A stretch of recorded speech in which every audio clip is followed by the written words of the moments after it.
जय श्री कृष्णा। राधे राधे। आइए आज हम सुनते हैं आमल की एकादशी की व्रत कथा। आप सभी को आमल की एकादशी की बहुत बहुत बधाई हो। आमल की एकादशी फाल्गुन मास की शुक्ल पक्ष की एकादशी तिथि को आमल की एकादशी, आंवला एकादशी या रंगभरी एकादशी भी कहा जाता है। एकादशी व्रत से बड़ा कोई व्रत नहीं है। जो व्यक्ति इस दिन व्रत रखकर भक्ति पूर्वक श्री हरि विष्णु और आंवले के वृक्ष की पूजा करता है तथा कथा का श्रवण करता है, वह सभी पापों से मुक्त होकर मोक्ष प्राप्त करता है। पौराणिक मान्यताओं के अनुसार फाल्गुन माह की शुक्ल पक्ष की एकादशी तिथि पर भगवान विष्णु के मुख से एक बिंदु पृथ्वी पर गिरा था, जिससे आंवले का वृक्ष उत्पन्न हुआ था। इसी कारण इसे आमल की एकादशी कहा जाता है। इस दिन आंवले के वृक्ष की पूजा करने से एवं व्रत करने से भगवान विष्णु प्रसन्न होते हैं और साधक को विशेष आशीर्वाद देते हैं। तो आइए अब हम सुनते हैं आमल की एकादशी की व्रत कथा। भगवान विष्णु जी की जय हो, माता लक्ष्मी जी की जय हो। आइए अब हम सुनते हैं आमल की एकादशी की व्रत कथा। एक समय की बात है, वैदेश नाम का एक नगर था। उस नगर में ब्राह्मण, क्षत्रिय, वैश्य और शूद्र सभी वर्ण के लोग बड़े ही आनंद और सुख पूर्वक अपना जीवन व्यतीत किया करते थे। वहां सदैव वेद ध्वनि गूंजा करती थी और इस नगर में कोई भी व्यक्ति पापी, दुराचारी, दुष्ट व नास्तिक भी नहीं था। उस खुशहाल नगर में चैत्रथ नामक चंद्रवंशी राजा राज्य किया करता था। राजा बहुत ही विद्वान और गुणी था। नगर में कोई भी व्यक्ति दरिद्र, गरीब और कंजूस नहीं था और सभी सुखपूर्वक रहा करते थे। उस नगर के सभी नगरवासी भगवान विष्णु के परम भक्त थे। उस नगर में सभी स्त्री, पुरुष, बूढ़े, बच्चे, अबला सभी एकादशी का व्रत किया करते थे। एक दिन फाल्गुन माह के शुक्ल पक्ष की आमल की एकादशी का पर्व आया। उस दिन सभी नगरवासियों ने हर्षपूर्वक इस व्रत का अनुष्ठान किया। राजा ने भी अपनी प्रजा के संग नगर के एक मंदिर में जाकर पूर्ण कुंभ की स्थापना की तथा वहां प्रभु को धूप, दीप, नैवेद्य, पंचरत्न आदि से धात्री बटा आंवले का पूजन किया और इस प्रकार स्तुति करने वालों की, हे पूज्य धात्री, आप परम ब्रह्म स्वरूप हो। आप स्वयं ब्रह्मा जी द्वारा उत्पन्न हुए और सर्व पापों का नाश करने वाले हो। आपको मैं कोटि कोटि प्रणाम करता हूँ। अब आप मेरी पूजा स्वीकार करें। आप स्वयं श्री रामचंद्र जी द्वारा पूजनीय हो। मैं आपकी स्तुति करता हूँ, अतः आप मेरे सभी अवगुणों का नाश करो। भगवान धात्री की स्तुति के साथ ही सभी नगरवासियों ने रात्रि जागरण भी किया। रात्रि को जिस समय वहां जागरण चल रहा था, वहां एक बहेलिया आया। वह अत्यंत पापी और अधर्मी था। वह अपने परिवार का भरण पोषण जीव हत्या करके किया करता था। उस समय वह बहेलिया भूख प्यास से अति व्याकुल था। वह बहेलिया मंदिर के एक कोने में जाकर बैठ गया और जागरण को देखने लगा तथा भगवान श्री हरि की एकादशी कथा का महत्व में सुनने लगा। इस तरह वहां उपस्थित अन्य नगरवासियों की भांति उसने भी पूरी रात्रि जागरण करते हुए बिता दी।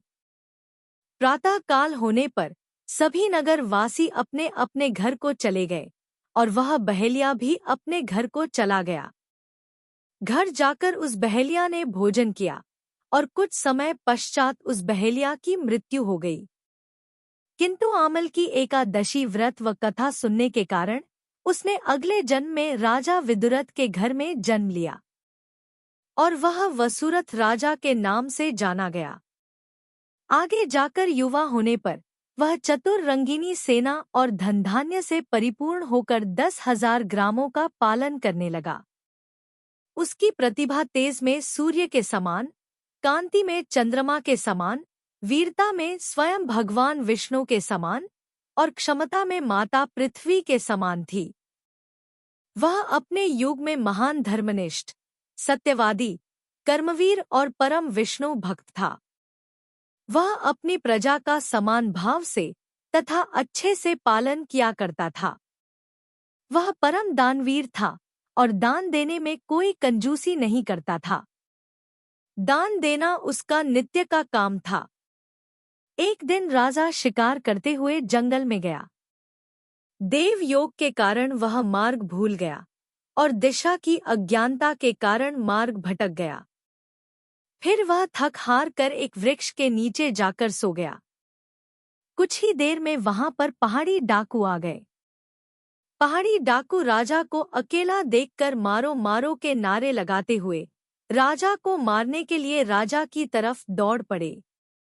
डाकू कहने लगे कि इस दुष्ट राजा ने हमारे सभी सगे संबंधी, माता पिता, पुत्र पुत्री की निरपराध हत्या की है और अपने नगर से हमें बाहर निकाल दिया है। अतः ऐसे दुष्ट राजा को तो मारना ही चाहिए। अपना क्रोध राजा के ऊपर निकालते पहाड़ी डाकू निशस्त्र राजा की ओर दौड़े और अपने अस्त्र शस्त्र का प्रहार राजा के ऊपर करने लगे। जितने भी अस्त्र शस्त्र राजा के ऊपर फेंके जाते, वे अस्त्र शस्त्र स्वयं ही नष्ट हो जाते और राजा को उन अस्त्रों का वार एक पुष्प के समान प्रतीत हो रहा था। राजा पर उन प्रहारों का कोई प्रभाव नहीं पड़ रहा था। अब उन डाकुओं द्वारा फेंके जाने वाले अस्त्र और शस्त्र उल्टा उन्हीं डाकुओं को क्षति पहुंचाने लगे और क्षति के मारे वे डाकू स्वयं ही मूर्छित होकर नीचे गिरने लगे। उसी पल राजा के शरीर से एक दिव्य प्रकाश उत्पन्न हुआ और उसमें से एक बहुत ही तेजवान स्त्री का आगमन हुआ। वह स्त्री बहुत सुंदर थी, किंतु उसकी भ्रिकुटी टेढ़ी थी। उसके नेत्रों से एक भयानक अग्नि की ज्वाला प्रकट हो रही थी। वह दूसरे काल के समान दिखाई दे रही थी। राजा पर प्रहार होता देखकर वह उन डाकुओं का संहार करने लगी और उनका संहार करने के लिए उनके पीछे दौड़ पड़ी। कुछ ही समय में उसने सभी डाकुओं को मार गिराया।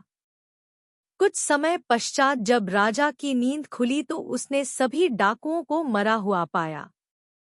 सभी डाकुओं को मरा हुआ देखकर वह आश्चर्यचकित हुआ और सोचने लगा कि इन डाकुओं को आखिर किसने मारा होगा। इस निर्जन वन में मेरा कौन हितैषी है जिसने मेरे प्राणों की रक्षा की है। तभी एक आकाशवाणी हुई, हे राजन, इस संसार में भगवान श्री हरि विष्णु के अतिरिक्त और कौन है जो तुम्हारी सहायता कर सकता है। इस आकाशवाणी को सुनकर राजा ने भगवान श्री हरि विष्णु की स्तुति गाते हुए उनको साष्टांग नमन किया। अब राजा पुनः अपने राज्य को गया और सुखपूर्वक राज्य करने लगा। अंत में महर्षि वशिष्ठ बोले, हे राजन, यह आमल की एकादशी के व्रत का प्रभाव था। इस एकादशी का व्रत करने वाले हर मनुष्य को अपने सभी पापों से निश्चित रूप से मुक्ति मिलती है और अपने अंत समय में विष्णु लोक को प्राप्त होते हैं। कथा यहीं पर समाप्त होती है। आपको हमारी कथा कैसी लगी जरूर बताएं। लक्ष्मी नारायण भगवान की जय हो। आमल की एकादशी व्रत की दूसरी कथा, लक्ष्मी जी की महिमा की कथा। आइए अब हम सुनते हैं लक्ष्मी जी की महिमा की कथा। एक समय की बात है, ज्येष्ठा और लक्ष्मी जी दोनों बहनें घूम रही थी। तभी एक दिन लक्ष्मी जी की बड़ी बहन ज्येष्ठा ने कहा कि बहन, बहुत दिनों से एक बात मेरे मन में उठ रही है। सोचती हूँ कि आज आपसे पूछ ही लूं। पूछूं कि नहीं, यह विचार मेरे मन में आ रहा है। लक्ष्मी जी बोली, ऐसी क्या बात है बहन, पूछो। जो भी तुम्हारे मन में है तुम पूछो, मैं तुम्हें निसंकोच बताऊंगी। तुम पूछो, वैसे भी कोई बात मन में नहीं रखनी चाहिए। उसका समाधान कर लेना चाहिए। समाधान कर लेने में ही बुद्धिमानी है, लक्ष्मी जी ने मुस्कुरा कर कहा। ज्येष्ठा ने कहा, मैं अक्सर यही सोचती रहती हूँ कि सुंदरता में हम दोनों बराबर हैं। फिर भी लोग तुम्हारा आदर सत्कार करते हैं और मैं जहाँ भी जाती हूँ वहाँ उदासी और दुख छा जाता है। मुझे लोगों की नफरत और तिरस्कार का शिकार होना पड़ता है, जबकि हम दोनों सगी बहनें हैं। ऐसा क्यों होता है? लक्ष्मी जी ने हंसकर कहा, देखो बहन, सगी बहन या समान सुंदरता होने से ही आदर सम्मान नहीं मिलता। उसके लिए अपने को और भी कुछ करना चाहिए, जैसे लोगों को खुश करना चाहिए। लोग मेरा आदर सम्मान इसलिए करते हैं क्योंकि मैं उनके घर पर पहुंचते ही सुख संपन्नता के साधन जुटा देती हूँ। संपत्ति और सुख वैभव से आनंदित होकर, खुश होकर लोग मेरा उपकार मानते हैं, इसलिए मेरी पूजा आराधना करते हैं और खुश रहते हैं।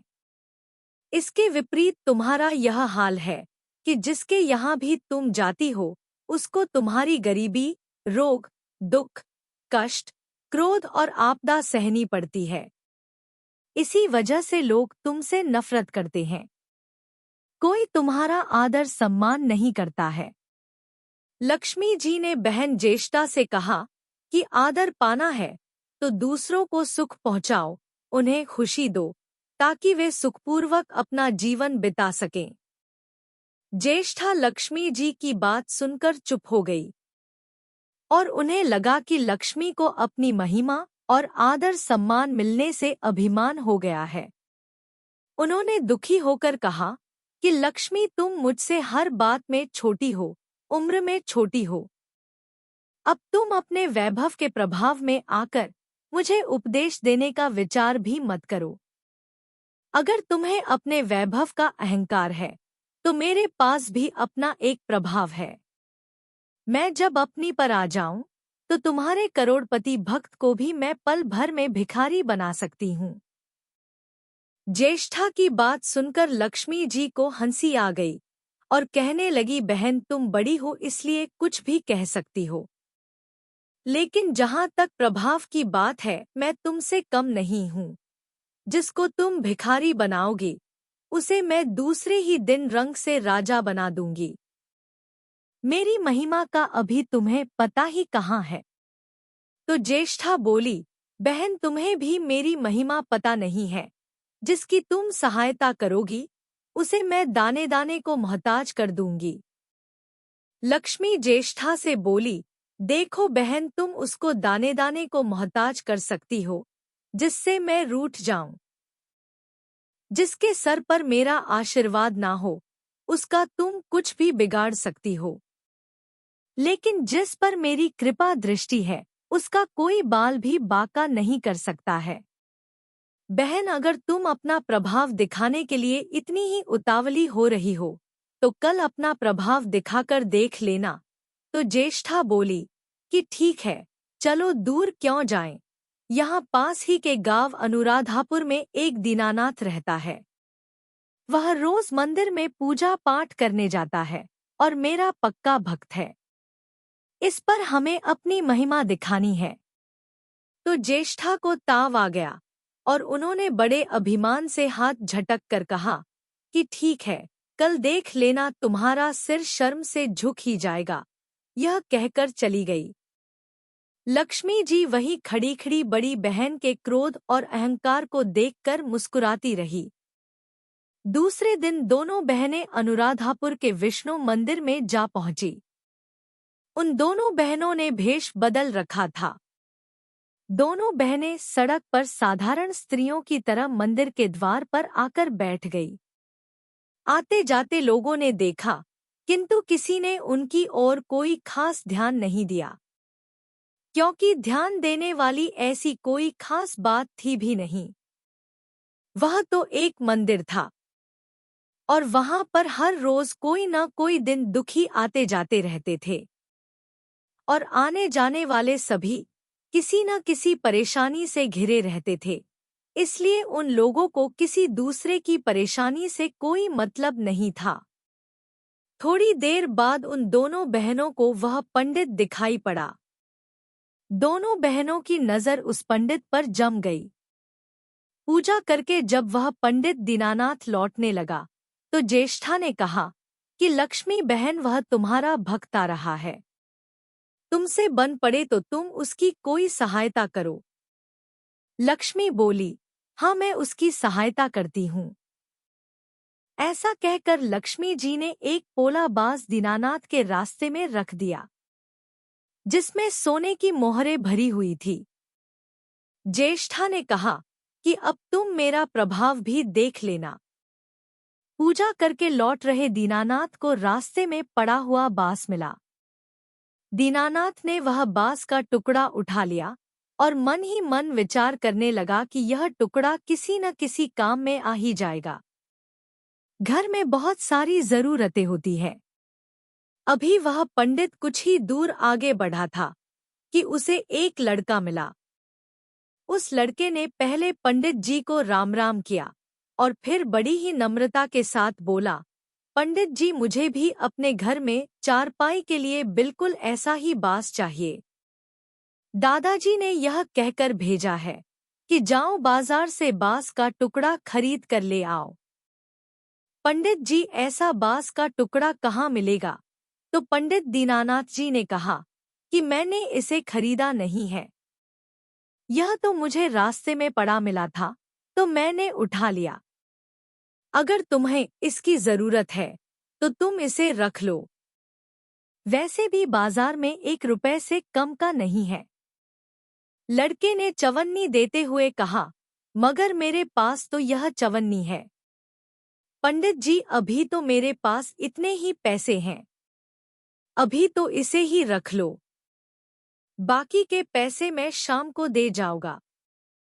पंडित जी खुश हो गए कि बिना किसी मेहनत के रुपया कमा लिया। पंडित जी ने चवन्नी लेकर बांस लड़के को दे दिया और वह चवन्नी अपनी डोलचे में रख दी।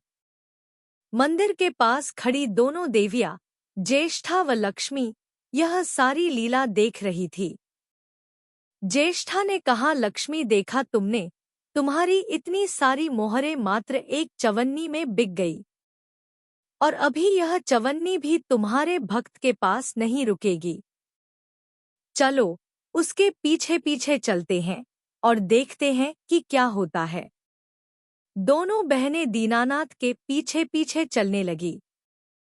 कुछ दूर चलने के बाद एक तालाब के पास दीनानाथ ने डोलची रख दी और तालाब में से कमल के फूल तोड़ने लगा। इस बीच एक चरवाहे का लड़का आया और डोलची में रखी हुई चवन्नी लेकर भाग गया और दीनानाथ को यह बात पता ही नहीं चली। फूल तोड़कर वह अपने घर जाने लगा। इतने में वही लड़का आता हुआ दिखाई दिया जिसने चवन्नी देकर उससे बांस ले लिया था। पास आकर वह लड़का बोला, पंडित जी यह बांस तो बहुत बजता है, आवाज करता है। दादाजी ने कहा है कि कोई दूसरा बांस चाहिए जो बजता नहीं हो, इसकी चारपाई ठीक नहीं बनेगी। यह लीजिए, आप अपना बांस वापस ले लीजिए। और यह कहकर उस लड़के ने वह बांस पंडित जी को दे दिया। पंडित जी ने बांस लेकर पैसे देने के लिए डोलची में चवन्नी देखी तो वहां चवन्नी नहीं थी। अब पंडित जी ने कहा कि बेटा चवन्नी तो कहीं गिर गई है, तुम मेरे साथ घर चलो, वहां से मैं दूसरी चवन्नी दे दूंगा। इस समय मेरे पास एक भी पैसा नहीं है। तब लड़का बोला, आप जाइए, मैं शाम को आपके घर आकर ले लूंगा। यह कहकर वह लड़का अपने घर लौट गया। बांस फिर से पंडित जी के ही पास आ गया और लक्ष्मी जी धीरे से मुस्कुराई। लक्ष्मी को इस प्रकार मुस्कुराते हुए देखकर ज्येष्ठा मन ही मन जल उठी और वह बोली, अभी तो खेल शुरू ही हुआ है, देखते चलो आगे आगे मैं इसे कैसे नाच नचाती हूँ। दीनानाथ बेचारा इन सब बातों से बेखबर अपनी धुन में आगे बढ़ता हुआ चला जा रहा था। उसे क्या पता था कि वह शतरंज का मोहरा बना हुआ है और दोनों बहनों को प्रभाव से फिरकी बना हुआ है। वह तो धूप छांव की भांति दोनों बहनों के प्रभाव को सहता हुआ चुपचाप चला जा रहा था। आगे चलकर रास्ते में ही गांव का एक चरवाहा मिला। उसने दीनानाथ को चवन्नी वापस करते हुए बताया कि पंडित जी, मेरा लड़का बहुत ही शैतान है। आपकी डोलची में से यह चवन्नी उठा लाया था। मैं आपकी वही चवन्नी लौटाने आया हूँ। हो सके तो उस शैतान बालक को माफ कर देना। दीनानाथ ने उसे आशीर्वाद देकर चवन्नी ले ली और वह मन ही मन खुश हो गया। प्रसन्न मन से पंडित उस लड़के को पुकारने लगा, जो शाम को घर आकर चवन्नी लेने की बात कह कर गया था। वह लौट कर जा रहा था। आवाज सुनकर लौट आया। अपनी चवन्नी वापस पाकर वह लड़का भी प्रसन्न हो गया और पंडित जी भी प्रसन्न मन से घर की ओर जाने लगा। पंडित जी के एक हाथ में पूजा की डोलची थी और दूसरे हाथ में वही बांस का वजनी टुकड़ा था। राह चलते चलते पंडित सोच रहा था कि यह बांस तो काफी वजनी और भारी भी है। बांस काफी वजनी और भारी है तो मजबूत भी होगा, क्योंकि ठोस भी है। दीनानाथ सोच रहा था कि इसे मैं दरवाजे के छप्पर में लगा दूंगा। कई साल के लिए बल्ली से छुटकारा मिल जाएगा। ज्येष्ठा को उसके विचार पर क्रोध आ गया। लक्ष्मी जी के प्रभाव से दोनों को लाभ होता देख ज्येष्ठा मन ही मन बुरी तरह क्रोधित हो रही थी। ज्येष्ठा ने देखा कि पंडित जी का घर करीब आ गया है, तो कोई उपाय न पाकर ज्येष्ठा ने दीनानाथ को मार डालने का विचार किया। और ज्येष्ठा ने लक्ष्मी से कहा कि देखो, लक्ष्मी धन संपत्ति तो मैं छीन ही लेती हूँ, अब तुम्हारे भक्त के प्राण भी ले लूंगी। देखो वह किस तरह तड़प तड़प कर मरता है। और वह तुरंत सांप बनकर दीनानाथ की ओर दौड़ पड़ी। लक्ष्मी जी को जरा सी भी घबराहट नहीं हुई। वह इसी तरह खड़ी मुस्कुराती रही। तभी अचानक दीनानाथ चौंक गया। एक भयानक सांप फन उठाकर उसकी ओर झपट रहा था। अपने प्राण सभी को प्यारे होते हैं। समय रहते कोई भी अपने को संकट में नहीं पड़ने देता है। दीनानाथ ने अपने प्राण बचाने के लिए अपना रास्ता छोड़कर दूसरी तरफ भागने लगा, लेकिन सांप बनी ज्येष्ठा उसे भला कहाँ छोड़ने वाली थी। वह तो उस गरीब के प्राणों की प्यासी हो चुकी थी। ज्येष्ठा दोनों रास्तों से डसने की कोशिश कर रही थी। वह दीनानाथ के आगे, पीछे, दाएं, बाएं बराबर दौड़कर उसे डसने का प्रयास कर रही थी। दीनानाथ घबरा गया। उसने हाथ जोड़कर कहा कि हे नाग देवता, मैंने आपका क्या बिगाड़ा है जो आप मेरे पीछे पड़े हैं? कृपया शांति से अपनी राह लौट जाइए। आखिर क्यों मुझ गरीब के पीछे पड़े हो? व्यर्थ में किसी ब्राह्मण को सताना अच्छी बात नहीं है। लेकिन वह नाग तो ज्येष्ठा का रूप था, जो दीनानाथ को किसी भी तरह से डसना चाहता था। प्रार्थना पर कुछ भी ध्यान नहीं देते हुए सांप एक बार फिर से फुफकारता हुआ झपट पड़ा। दीनानाथ ने सोचा कि अब जान नहीं बचेगी, तो उसने अपने प्राण रक्षा के लिए एक भरपूर जोर लगाकर वही बांस सांप के ऊपर दे मारा। धरती से टकराते ही बांस के 2 टुकड़े हो गए और उसके भीतर भरी हुई मोहरें खन खन करती हुई बिखर गई और लक्ष्मी जी हंस पड़ी।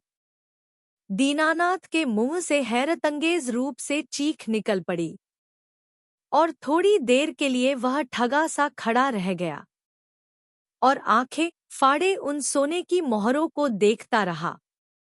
एक पल के लिए तो वह सब कुछ भूल ही गया, परंतु अचानक सांप का ध्यान आते ही उसने अपनी गर्दन घुमाई तो देखा कि बांस की चोट से सांप की कमर टूट गई है और वह लहूलुहान हालत में झाड़ी की ओर भागे जा रहा था। दूसरे ही पल वह मोहरों की तरफ बढ़ा और कहने लगा कि तेरी जय हो लक्ष्मी माता। जीवन भर का दरिद्र आज दूर हो गया है। तेरी महिमा कौन जान सकता है। चलो अब घर में बैठकर तुम्हारी पूजा आरती करूंगा। और फिर जल्दी जल्दी उसने सारी मोहरें अंगोछे में बांध ली और लंबे लंबे कदमों से घर की ओर चल पड़ा। थोड़ी दूर एक पेड़ की छाया में खड़ी लक्ष्मी अपनी बहन ज्येष्ठा की तरफ देखकर मुस्कुरा कर पूछ रही थी कि कहो बहन, सच बताना, बड़पन की सच्चाई पता चली कि नहीं। बड़पन किसी को कुछ देने और खुश करने में है, ना कि उसका सब कुछ छीन लेने में है। अब ज्येष्ठा ने कोई उत्तर नहीं दिया और वह चुपचाप उदास खड़ी रही। लक्ष्मी जी ने उनका हाथ पकड़कर कहा, फिर भी हम दोनों बहनें हैं। जहां भी रहेगी साथ ही रहेंगी और सबका भला करेंगी। तो प्यारे भक्तों, यह थी हमारी आज की लक्ष्मी महिमा की कहानी। आपको हमारी कहानी कैसी लगी जरूर बताना। जय हो श्री लक्ष्मी माता जी की। आइए अब सुनते हैं गणेश भगवान जी की कहानी। बोलो गणेश भगवान की जय हो। एक समय की बात है। एक नगर में एक बूढ़ी माई रहती थी। वह बहुत ही गरीब थी। उसे आंखों से दिखाई भी नहीं देता था। उनका एक छोटा सा परिवार था जिसमें उसका बेटा और बहू रहते थे। बूढ़ी माँ भगवान श्री गणेश की परम भक्त थी। वह बूढ़ी माँ गणेश जी के प्रति बहुत ही आस्था रखती थी और भक्तिभाव से रोजाना पूजा करती थी। ऐसा करते करते सालों बीत गए। एक दिन गणेश भगवान जी ने सोचा कि बुढ़िया माई की परीक्षा लेनी चाहिए। रोजाना की तरह जैसे ही बुढ़िया माई गणेश जी की पूजा समाप्त करके उठी तो गणेश जी भगवान ने उसे दर्शन दिए और कहने लगे कि बुढ़िया माई, मैं तेरी पूजा से बहुत ही प्रसन्न हूँ। तुम कोई आशीर्वाद मांगना चाहती हो तो मांग लो, मैं तुम्हें अवश्य दूंगा। तो बुढ़िया माई ने गणेश जी से कहा कि मैं तो तेरी भक्ति से ही खुश हूँ, मुझे मांगना नहीं आता। आपने दर्शन दे दिए, मेरे लिए तो वही बहुत है। तब गणेश जी भगवान ने कहा, नहीं, मैं तुम्हें कुछ ना कुछ तो अवश्य दूंगा। तुम ऐसा करना, कल अपने बेटे बहू से पूछ कर आना, मैं कल फिर आऊंगा। ऐसा कहकर गणेश जी भगवान अंतर्ध्यान हो गए।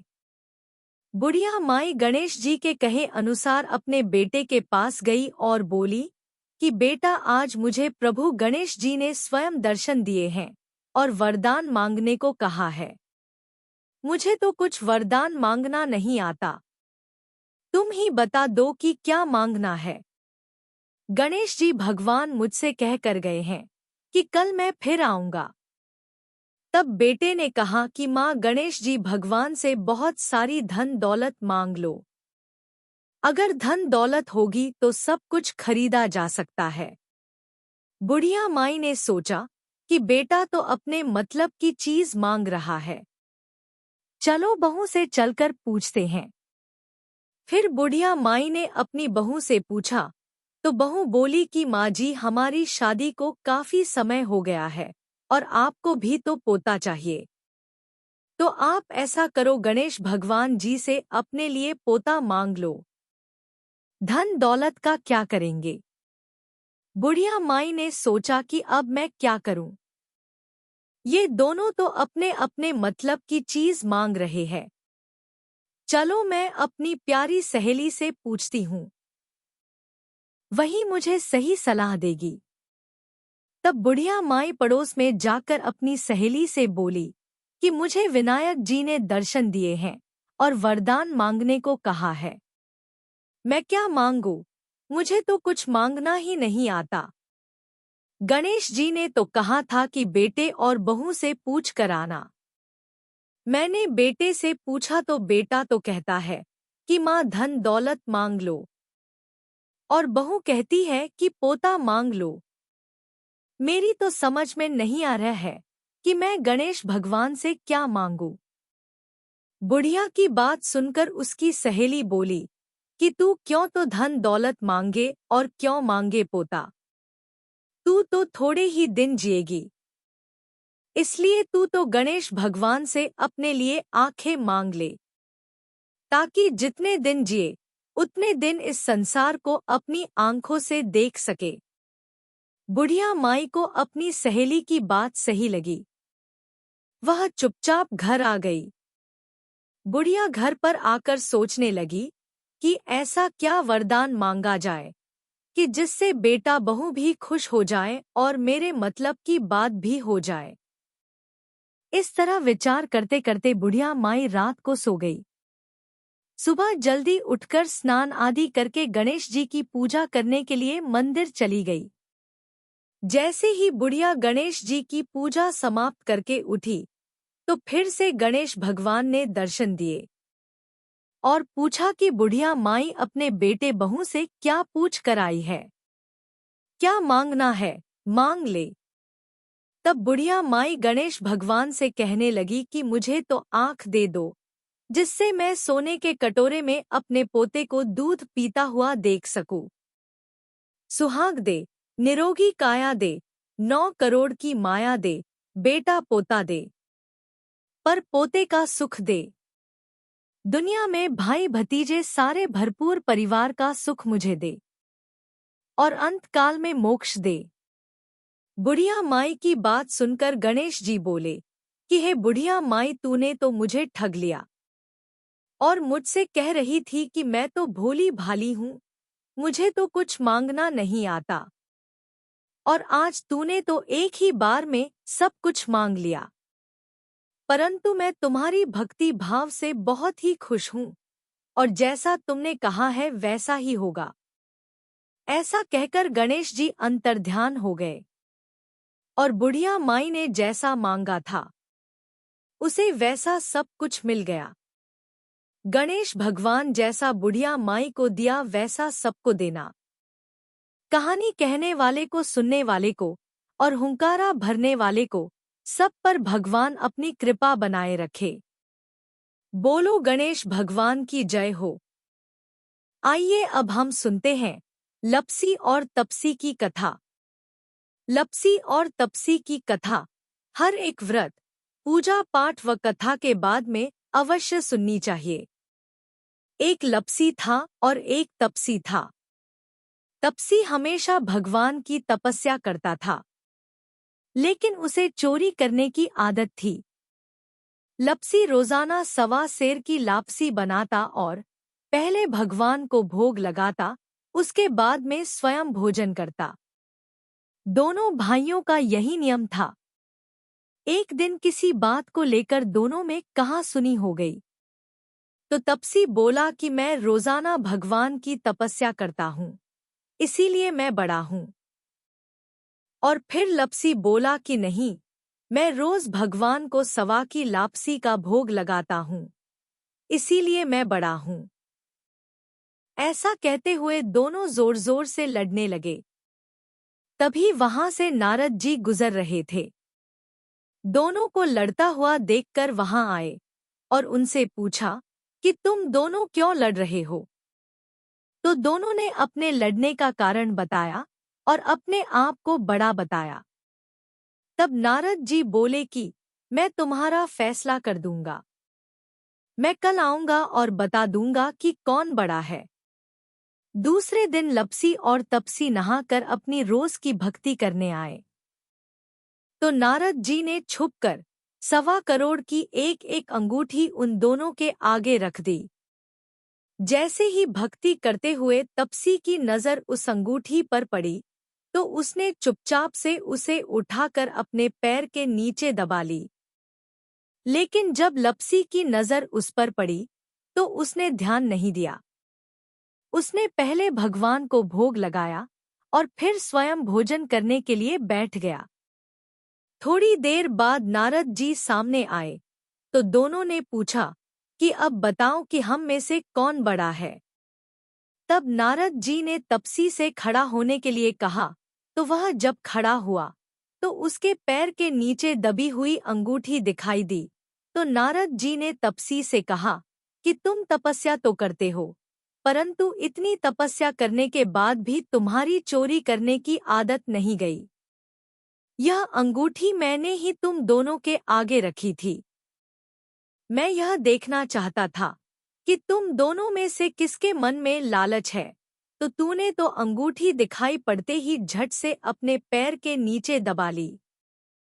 लेकिन लपसी का ध्यान अंगूठी पर जाने के बाद भी लपसी ने अंगूठी को ना ही उठाया और ना ही ध्यान दिया।